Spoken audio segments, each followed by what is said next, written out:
Hello, I'd like to take a look at the topic of intelligence and genius and ask myself and ponder what makes someone highly intelligent or even a genius.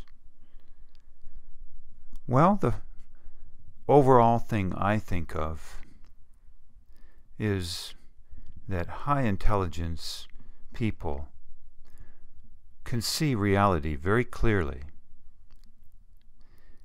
and also process this reality they see very efficiently, process life very efficiently, and remember things that they've seen, experienced, figured out, and be able to review this and review it efficiently, perhaps with software, computer software these days.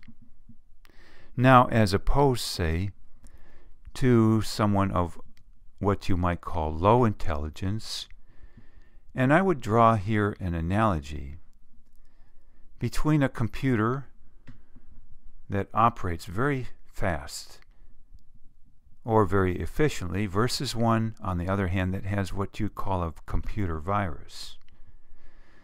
In other words, a computer that has a computer virus might operate at only 1% efficiency compared to prior. And I would say then that the genius is someone operating at 99% efficiency, and the person of what you'd call low intelligence has in effect a computer virus in their head for certain reasons, and they're operating at 1% efficiency.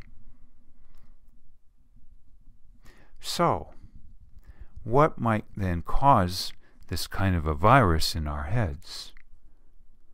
I suspect it has not that much at all to do with genetics, but rather some other very interesting things that I've observed and thought about. For instance, starting with our operating systems, if you will, in our head, what our premises are in life. Or, in other words, what our core beliefs are, cognitive therapists would say. If our core beliefs are incorrect at certain points, in certain ways, or what some others talk of as being limiting beliefs because they're wrong, or what psychiatrists used to say, sometimes still do, as being delusions. Again, all of these things being incorrect premises, I say, then this is going to cause a lot of inefficiency, if you will, I think, and generate a lot of incorrect ideas. For if we go back to our high school days and think of how we were trained to write papers, theses, or general logic, the idea is a major premise, a minor premise, and a conclusion. But then, what happens if our premises are wrong? This can so often happen, of course. Society always has certain premises that are wrong, and so do parents. Perhaps then the person of high intelligence, so to speak, or genius, is one who has far fewer of these bad premises than most people do, and that most people, in fact, might be said to have a computer virus in their head compared to the genius, because the virus has to do with bad data in their head, bad premises, incorrect assumptions, limiting beliefs, if you will, and that these things gum up our efficiency and what we come up with. In fact, there is a phrase that comes to mind to me: garbage in and garbage out. In other words, if you start off with the wrong input, you'll get the wrong output.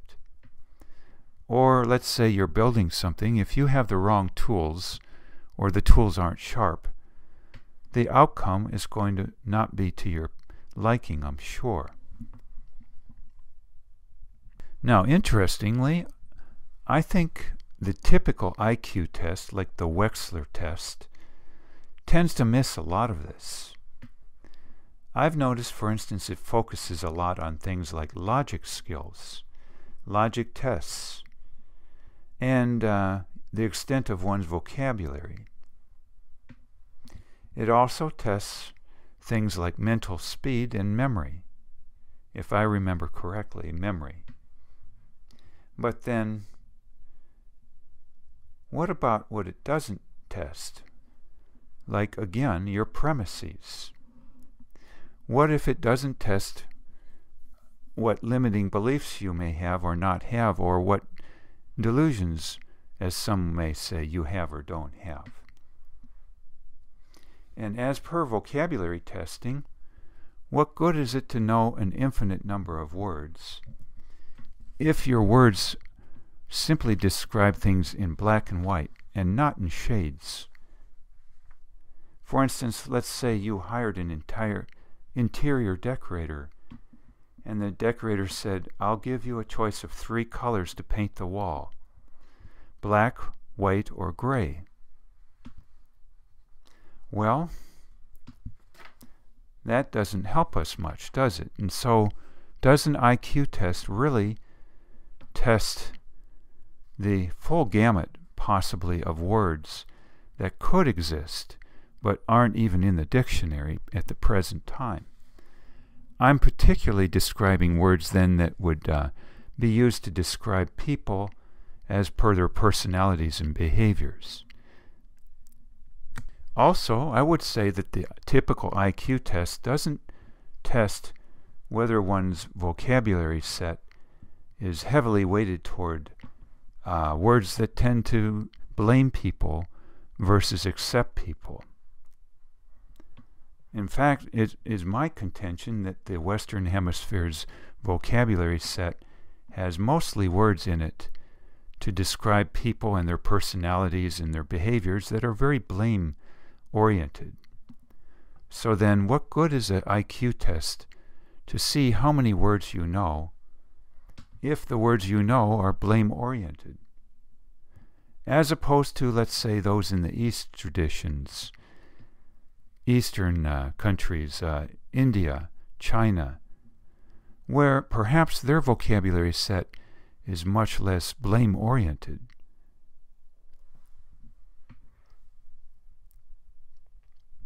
Another way of looking at it is to ask oneself whether one's vocabulary set is heavily weighted toward a free will orientation to life or a deterministic view.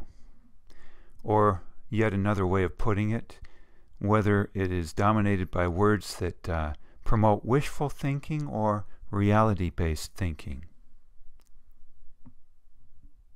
Now, another aspect I see to having bad premises, and these not showing up in testing on IQ tests, is whether one then has a naive outlook on life from these bad premises, such that we might be bad judges of character and perhaps assume everyone is perfect, idealize people, if you will.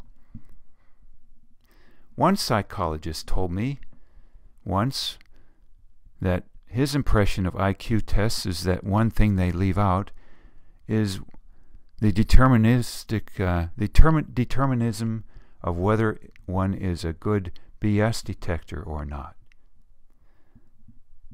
I'm reminded, too, of having attended a Catholic church a few times once, and I believe someone mentioned that the priest had a lot of books, but no common sense.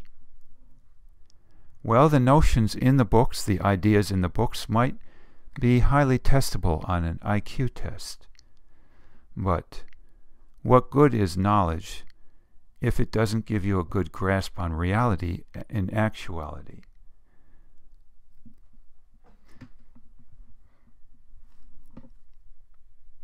Likewise, what good would a master's degree or PhD or physician's degree do one if one has no common sense, so to speak, if it is simply a collection of facts in one's head?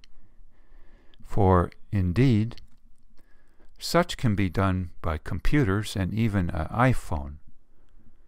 We could take an iPhone, for instance, and use its camera to photograph encyclopedia knowledge and capture thousands, if not tens of thousands of pages from encyclopedias by simply snapping photos.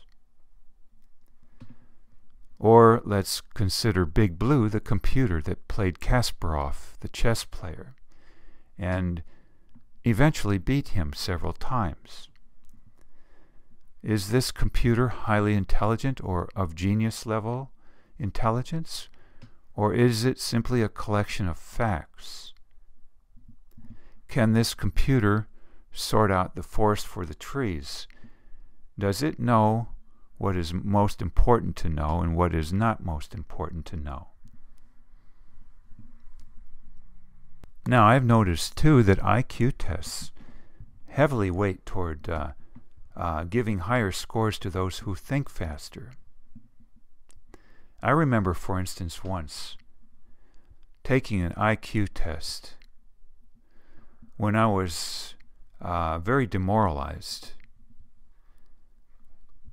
some years back, and the results were such to indicate I had the IQ of a moron almost, if you will. Forgive me the use of that word. But my IQ came out far below average, in fact. But the point is that because my mental speed was so slow by being so burdened in various ways,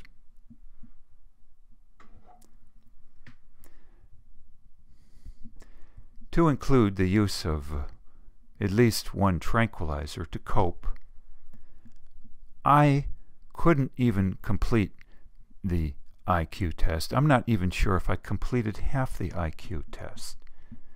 And so the IQ test heavily weighting a higher score to those who process the material very, very quickly. But then what good is fast processing speed always? Isn't what's far more important the quality of the thinking?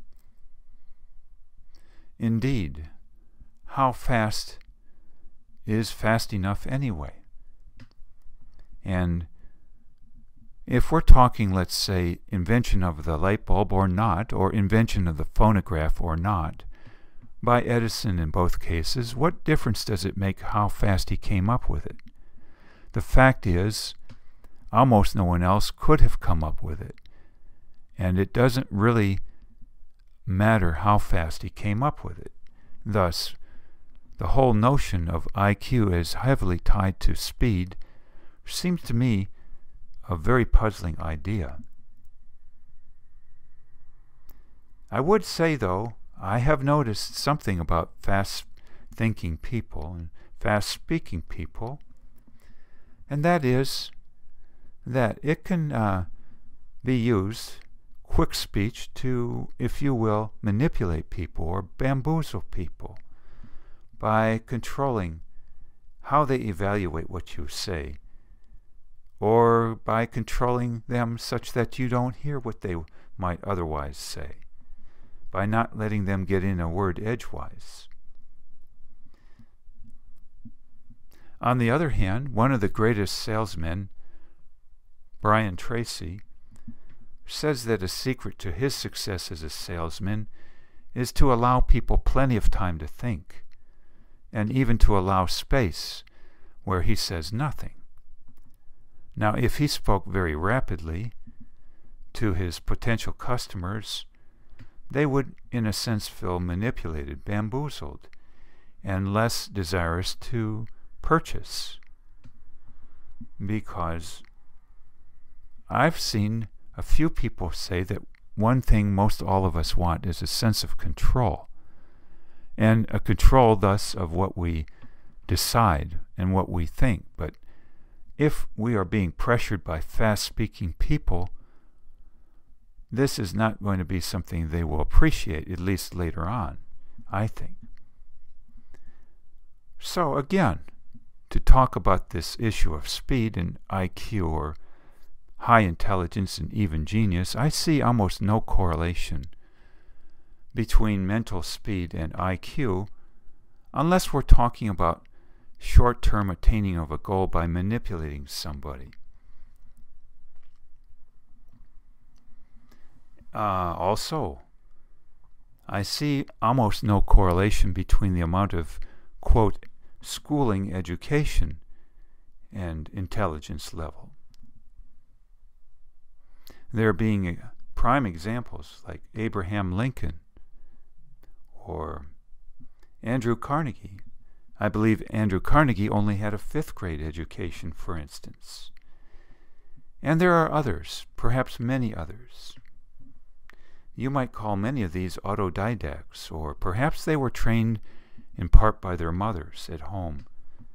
But at any rate, the idea being that, again, in my belief, the amount of schooling not being quite an issue compared to the premises one grows up with, and your overall moral character, your approach to life, and the amount of courage one has, and the amount of empathy and compassion one has for others.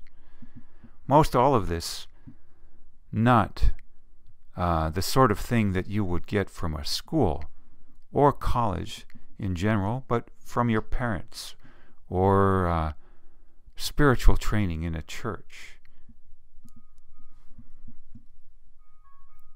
And so to recap on this topic of intelligence and to the extreme genius, I see the following as very important.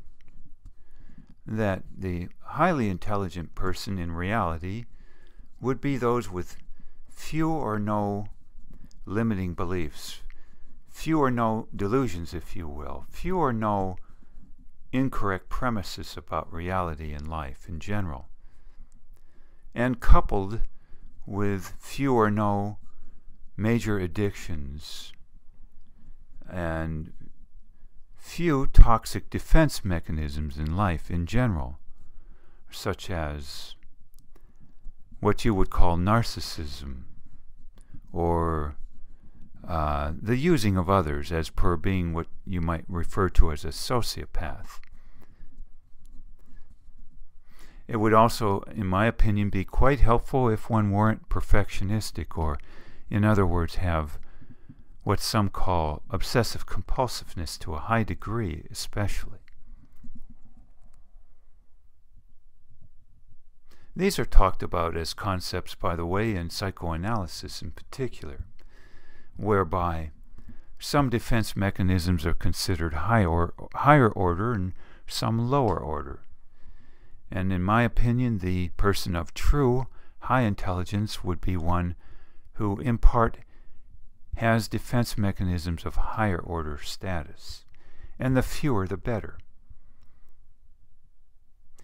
Additionally, I would say that the high intelligence person would be very kind, in other words, very empathetic, and also supplemented with the backbone to follow through on it through having a moral code and adhering to it.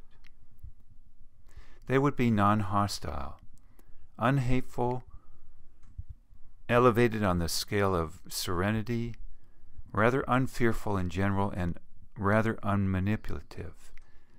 They would not tend to rush, and all of this would then contribute to a high degree of efficiency in how they go about their daily lives, and this including how they learn and what they tend to remember over the long term. All of this making them, in general, much happier than average people, or the average man, very accepting of whatever happens now and in the future, and this generally giving them a very high rate of mental efficiency, which I call high IQ, or at the far end, genius. That these people are not typically those, I would say, who have brains twice as large as anyone else, or some kind of special neuron gifts in each brain cell, but rather that they were, in a sense, brought up a certain way, radically differently than most, that gave them, again, a healthier set of premises, more love, more empathy, and more calm. I hope this is useful as we think of our level of intelligence, that it perhaps is not as fixed as some might say, especially if we were to think it was largely genetically determined, or determined by how much schooling we have and possibly cannot get in the future. Perhaps the best way to improve our intelligence is to improve our personality, in other words. And thus, this idea that there is intellectual intelligence, IQ, versus emotional intelligence, EQ, may be somewhat of a misnomer, for if our emotions aren't right, and our mental concepts of life aren't right, then what good is a bunch of facts or how fast we think? I wish you well.